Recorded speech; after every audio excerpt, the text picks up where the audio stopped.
Auðvelt að nálgast þyngdarstjórnunarlyf á svörtum markaði hér á landi og efni sem sagt vera nýtt ósamþykkt lyf selt á samfélagsmiðlum. Ógerningur að segja til uppruna efnanna.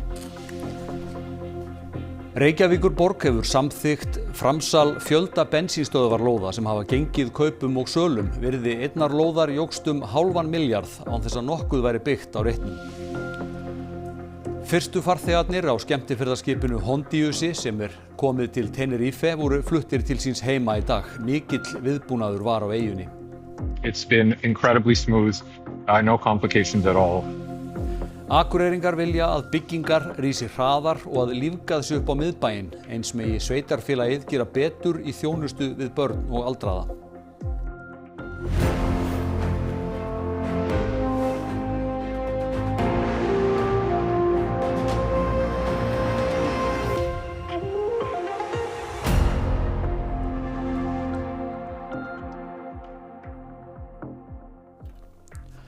Gott kvöld. Þyngdarstjórnunarlyf sem líta út eins og þekkt lyf eru seld á svörtum markaði hér á landi, þótt útilokað sé að segja til uppruna þeirra. Efni sem sagt öflugt ósamþykkt tilraunalyf selt víða á samfélagsmiðlum. Sífellt fleiri fá uppáskrifuð þyngdarstjórnunarlyf hér á landi en 5% þjóðarinnar, tæplega 17.000 manns á slíkum lyfjum, flestir á Wegovy. En fleiri vilja fá lyfin en fá þau uppáskrifuð. Og þegar eftirspurnin til staðar skapast framboð. Á forritum eins og Telegram og Signal eru lyf eins og Wegovy og Ozempic auglýst með ávanabindandi lyfjum og ólöglegum fíkniefnum. Oft tekið sérstaklega fram að lyfin sé úr apóteki, ekki fölsuð. Þú veist ekkert hvort þetta sé löglegt með þeim hætti hvort þetta lyfið sem einhver stóra markaði eða hér á markaði. Og sérstaklega eins og með lyf eins og Wegovy að það má ekki til dæmis frjósa, það á að geymast í kæli. Það alveg hægt að vera búið að föndra eitthvað ýmislegt við það. Þetta ekki svoleiðis að það bara vara fólk við þessu og eitthvað sem þú sprautar inn í líkamann bara mjög hættulegt að þú veist ekki hvaðan það kemur og því hefur ekki verið ávísað á þig. Á Norðurlöndunum hefur fjöldi frétta borist af ólöglegri sölu þyngdarstjórnunarlyfja, bæði þar sem ófölsuð lyf eru seld en einnig framleiðslu og sölu falsaðra efna. Til að mynda stöðvaði lögregla í Svíþjóð starfsemi þar sem óþekktum efnum frá Kína var pakkað í kjöllurum og látin líta út fyrir að vera upprunaleg og framleidd af lyfjafyrirtækjum. Að falsanir eru orðnar mjög góðar. Það mjög auðvelt að falsa svona pakkningar, eitthvað slíkt. Þú þarft eiginlega að vera dálítið mikill sérfræðingur til þess að sjá að fölsun sé að ræða. Nýtt efni hefur tröllriðið öllu á samfélagsmiðlum. Það sem sagt vera tilraunalyfið Retatrutide og kallað Reta auðfánlegt á netinu, jafnvel á opnum Facebook-síðum. Það veldur hröðu þyngdartapi en getur einnig valdið svæsnum aukaverkunum. Raunverulega lyfið hefur ekki verið samþykkt á markað. Rúna segir hverfandi líkur á að verið sé að selja það eins og fullyrt. Þetta nýtt þyngdarstjórnunarlyf sem í klínískum rannsóknum og það nánast útilokað að það hafi farið út úr henni löglegu keðju. Svo ég veit eiginlega bara ekkert hvað verið að selja. Og afleiðingarnar af því að sprauta sig með óþekktu efni geta verið grafalvarlegar. Í besta tilfelli það vatn. Í versta tilfelli þetta til dæmis eins og insúlín sem fólk hefur dáið af og það gerðist í Bretlandi. Upplýsingaóreiða og stíf markaðssetning á samfélagsmiðlum hefur orðið til þess að hið ólíklegasta fólk sækist í slík efni. Fólk sem myndi bara kannski aldrei kaupa eitthvað ólöglegt á netinu. En tilbúin að sprauta sig með einhverju sem það veit ekki hvað Já, og það náttúrulega mjög alvarlegt. Bensínstöðvarlóð sem Reykjavíkurborg afhenti Olís með byggingarétti endurgjaldslaust hækkaði hálfan milljarð króna í verði í viðskiptum áður en nokkrar framkvæmdir hófust. Í millitíðinni samþykkti borgin framsal lóðarinnar frá félagi tengdu olíufélaginu til byggingaverktaka. Olíufélögin og félög þeim tengd hafa selt lóðir í Reykjavík fyrir 5,6 milljarða króna hið minnsta og eiga enn nokkrar lóðir óseldar. Þetta eru bensínstöðvarlóðir sem borgin afhenti þeim með leyfi til að byggja fjölbýlishús. Ekkert hefur verið byggt á lóðunum, fyrir utan grunn á einni og áhöld hvort rétt hafi verið staðið að samningum borgarinnar við olíufélögin. Til stendur að byggja íbúðir á lóðunum með það að augnamiði að flýta uppbyggingu og þétta byggð. Borgarstjóri þess tíma sagði þetta í samræmi við stefnu borgarinnar í loftslags- og lýðheilsumálum. Fréttastofa óskaði eftir afriti af öllum kaupsamningum sem gerðir hafa verið með bensínstöðvarlóðirnar frá þeim tíma sem Reykjavíkurborg afhenti olíufélögunum lóðirnar. Þetta eru allt lóðir sem voru í eigu Reykjavíkurborgar og borgin leigði olíufélögunum þær með leyfi fyrir bensínafgreiðslu og sjoppurekstri. En sumarið 2021 samþykkti borgarráð að olíufélögin fengju lóðirnar með byggingarétti án sérstaks endurgjalds. Engir aðrir komust að samningaborðinu og borgin lét hvorki vinna kostnaðarmat né lögfræðiálit fyrir samningana. Olíufélögin hafa stofnað fasteignaþróunarfélög og fært virði lóðana þar inn og sum hafa selt frá sér lóðirnar til verktaka. Byggingaréttur er veðsétanlegur og getur gengið kaupum og sölum óháð áformum nýtingu hans. Áhugavert er að skoða hvað gerst hefur með eina af þessum lóðum, Egilsgötu 5, en ólíkt hinum lóðunum eru þó framkvæmdir hafnar hér. Sumarið 2022 seldi Olíufélag Íslands eignarhaldsfélaginu BBL 179 lóðina fyrir tæpar 300 milljónir króna. 20 mánuðum síðar selur eignarhaldsfélagið verktakafyrirtæki sömu lóð fyrir 805 milljónir króna. Samkvæmt þinglistum kaupsamningum eykst virði lóðarinnar þarna rúman hálfan milljarð króna á tæpum 2 árum án þess að skófla fari í jörðina. Fréttastofa hefur undir höndum samþykktir borgarinnar fyrir framsalinu á þessari lóð og fleiri bensínstöðvarlóðum. Framkvæmdastjóri Klasa fasteignaþróunarfélags sem hefur þróað reitinn segir lóðina hafa selst á markaðsvirði. Hafa ber í huga að á þessum reitum eru fasteignir en virði lóðana sem nú ganga kaupum og sölum er margfalt fasteignamat þeirra mannvirkja sem á þeim standa. Eftir umfjöllun Kastljós bensínstöðvarlóðirnar vorið 2024 var málið tekið fyrir í borgarráði. Þar var ákveðið að vísa því til innri endurskoðunar Reykjavíkurborgar sem skilaði svo niðurstöðum sínum í október. Þar komu fram úrbótatillögur í 12 liðum veigamikil atriði eins og hvort samningar borgarinnar stæðust reglur opinber útboð og hvort ríkisaðstoð til handa olíufélögunum væri að ræða. Heitar umræður voru í borgarstjórn eftir skýrslu innri endurskoðunar og samþykkt var að vísa málinu til borgarlögmanns. Þar situr það enn. Pétur Ármannsson, arkitekt og sviðsstjóri hjá Minjastofnun, velkominn. Þú skrifaði grein í Morgunblaðið á dögunum og bentir á að farið sé með byggingarétt eins og gjafakvóta. Já, það má alveg halda því fram. Verðmæti lands og lóða verður til þegar að deiliskipulag er samþykkt og sveitafélögin hafa þennan rétt sem skipulagsyfirvald að úthluta einstaklingum og fyrirtækjum þennan rétt. Og hér á landi þá hefur einhvern veginn orðið svo hefð að túlka þennan rétt sem ígildi fasteignar, það er að segja sem varanlega eign, sem að sem sagt, það má selja og kaupa og veðsetja eins og fram hefur komið og verður ekki af mönnum tekið nema komið fyrir bara fullar fébætur. Og þá vaknar spurningin það hvernig staðið að því að úthluta, opinber aðili að úthluta slíkum verðmætum til einkaaðila og hvernig ferlið, það gagnsætt og af hverju þetta svona? Er það algengt að lóðir gangi kaupum í milli og hækki í virði án þess að nokkuð gerist eins og við sjáum hérna dæmi í fréttinni á undan? Já, það virðist vera og í rauninni það sem manni fyrst skrýtnast að þarna verið að kaupa og selja og til aðila sem hafa í rauninni engar áætlanir að byggja á reitnum. Og kannski einhver leyti þessi réttindi notuð til að fjármagna aðra framkvæmdir. Pétur Ármannsson, takk fyrir að koma. Vel gekk að flytja farþega á hollenska skemmtiferðaskipinu Hondiusi til síns heima í dag að sögn faraldursfræðings hjá Alþjóða heilbrigðismálastofnuninni. Skemmtiferðaskipið kom til Granadilla de Abona á suðurhluta Tenerife undir morgun. 3 farþegar létust eftir að handaverusmit kom upp borð og 8 til viðbótar hafa greinst með veiruna. Farþegar og áhöfn eru 146 talsins. Skipið mátti ekki koma í höfn og liggur úti fyrir ströndu. Flutningarnir hófust klukkan 7 í morgun.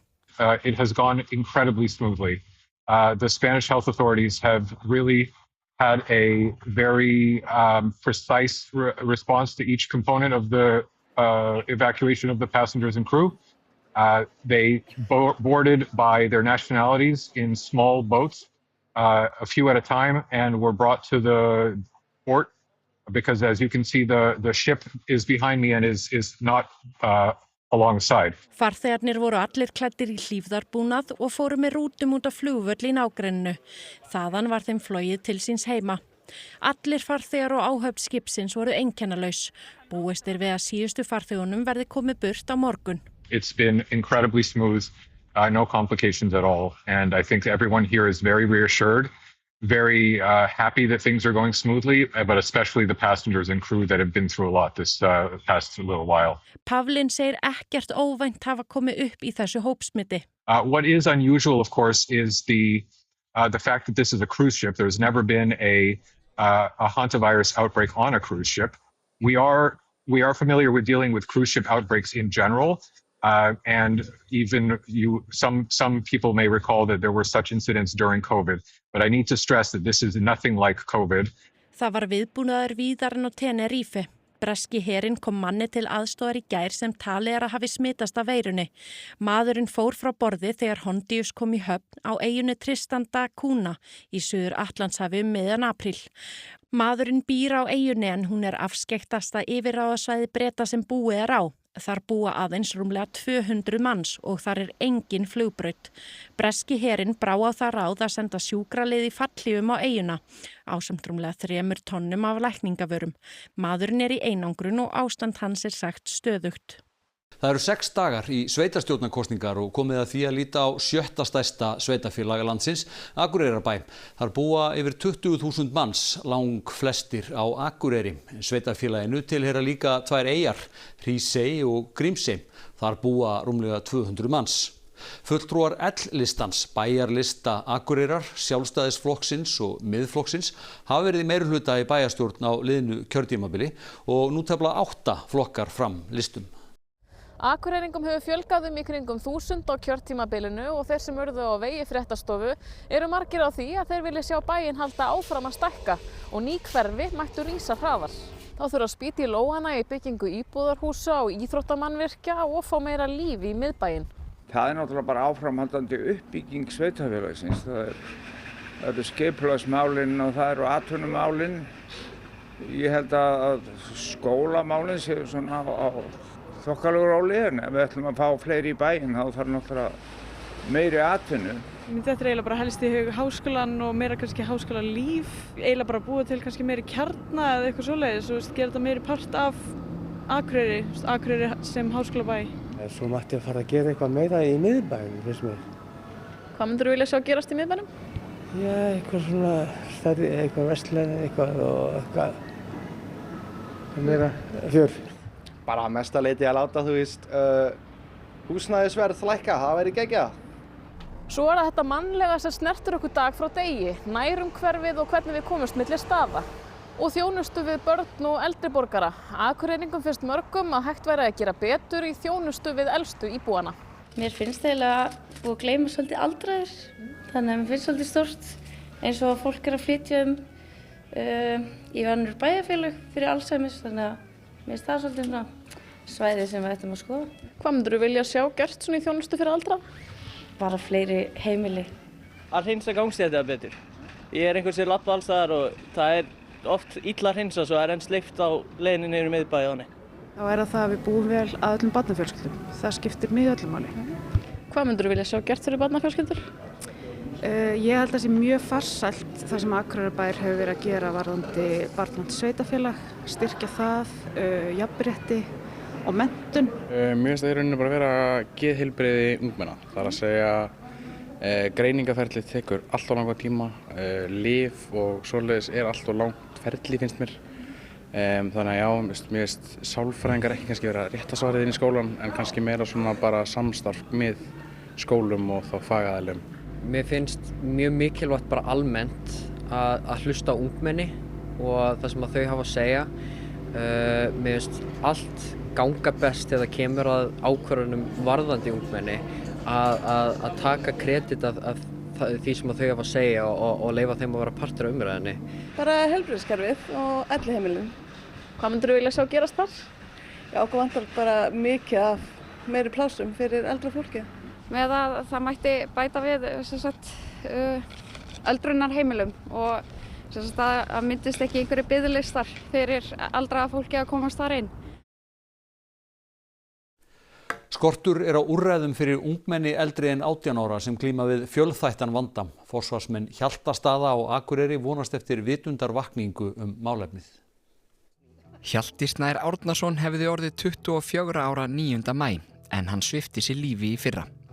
Hjalti var einhverfur með geðrænan vanda. Við 18 ára aldur féll hann milli kerfa og fékk ekki þá aðstoð sem hann þurfti. Foreldrar hans og aðrir aðstandendur vilja vekja athygli á málefnum ungmenna með geðrænan vanda og það úrræðaleysi sem hefur einkennt málaflokkin. Þú veist, það vantar svo mikið, eins og allir vita, úrræði fyrir bara ungmenni. Bara þegar við fréttum að Hjalti okkur að fara í sjóinn þá ákveðum við bara strax við gerum eitthvað úr þessu. Við látum þetta ekki bara fara undir teppið sko, og hann með okkur algjörlega og hann einmitt plantar þessum geggjaða veðri að bara snjóra alla vikuna. Ég veit alveg, hann var með okkur í þessu bara fyrsta degi sko. Helgina var vígður Hjaltalundur í minningu Hjalta Snæs að Hömrum á Akureyri. Fólk gat keypt tré og gróðursett í minningu hans og allur ágóði á verkefninu rennur til Hjaltastaða sem forsvarsmenn vonast eftir að verði það úrræði sem svo nauðsynlega vanti á Norðurlandi. Við hjá Hjaltastöðum, við erum að vera ákallið fyrir einstaklingar sem eru að falla milli kerfa og við erum þegar búin að missa einstakling úr okkar fjölskyldu og við ætlum rauninni ekki að bíða eftir næsta að þá hugmyndar að Hjaltastöðum svona grasrót að fá bæinn og ríki til að taka höndum saman og vinna þvert á kerfi. Fjölmargir voru við opnun Hjaltalundar og gróðursettu tré og plöntur. Aðstandendur eru vongóðir að verkefni gangi vel og verði að gagni. Það fullt af ungmennum sem eru ekki að gera neitt og eru bara að vestast upp. Þannig séð og vantar hjálp og fá ekki hjálpina. Þá segnin bara einu manneskja sem mun nýta sér þetta og geta þá erum við glöð. Ég á skjön við allt sem ég þekki. Það sama hvernig ég sný. Því ég púslið sem passa. Sauðburður stendur nú sem hæst í Grindavík en þar eru 4 frístundabændur með fé. Í fjárhúsinu við Vík eru þau Sigrún Harpa og Anton Helgi með 22 kindur sem eru nánast allar bornar en sauðburður hófst óvenjulega snemma hjá þeim. Hann byrjaði 27. apríl og það búið að vera brjálað að gera síðan. Það eru flest allar tvílemdar, þannig að það nokkuð mikið sem að þessi ekki svona 44 lömb sem að við eigum vona. Þetta bara besti tími ásins, mér finnst það. Gott að vera heima í Grindavík líka. Þetta bara geggja að vera hérna. Hvað best við Grindavík? Sveitalitin. Ég er lítill sveitakall en komst inn í þetta sveitalífi hérna og það er mjög gott að vera í svona. Og sjáu hvað þetta yndislegt. Litlu lömbin eru komin í heiminn hérna í Grindavík. Og yngsta barn þeirra Sigrúnar og Antons var ekki lengi að finna nöfn á þessi 3 lömb. Molly, Jón Jónsson og Aron Kahn. Og Írena sem fær stundum að koma í heimsókn í fjárhúsið alltaf svo ánægð að sjá lömbin. En ég elska lömb, ég hef alltaf haldið á lömbi, þannig að þau eru sætt.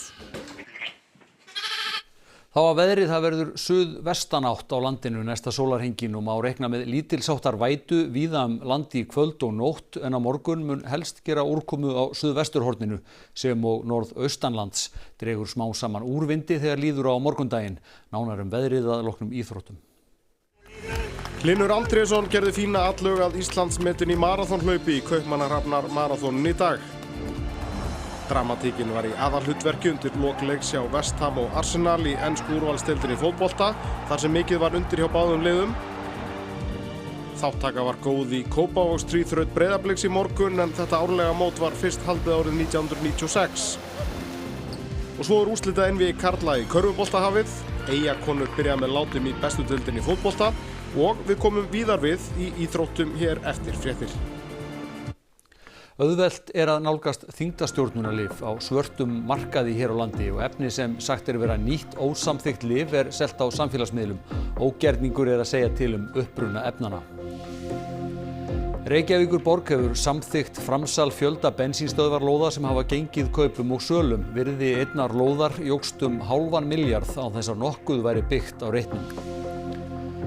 Fyrstu farþegarnir á skemmtiferðaskipinu Hondiusi sem komið til Tenerife voru fluttir til síns heima í dag. Mikill viðbúnaður var á eyjunni.